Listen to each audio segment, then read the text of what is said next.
একটি পাহাড়ি গ্রাম ঘেঁষে আমরা চলে যাচ্ছি ঝর্ণার দিকে।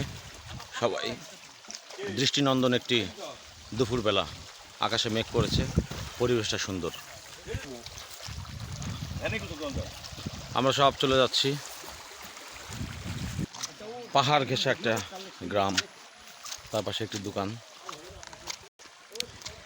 আমরা ঢাকা থেকে অনেক অনেক দূরে চলে এসেছি বলা যায়, একটি নয়নাভিরাম গ্রামের উদ্দেশ্যে, এবং সেই গ্রামে আমরা দুপুরের গোসল সারবো।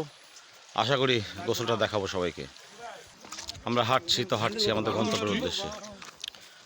ঝিরি রাস্তা ধরে আমরা হেঁটে চলেছি ঝর্ণার দিকে। ঝর্ণার শব্দ শুনতে পাচ্ছি সামনে,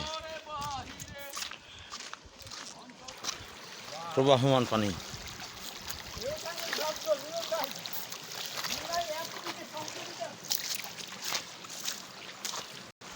বিস্তীর্ণ ভূমি, পাহাড় আর পাহাড়।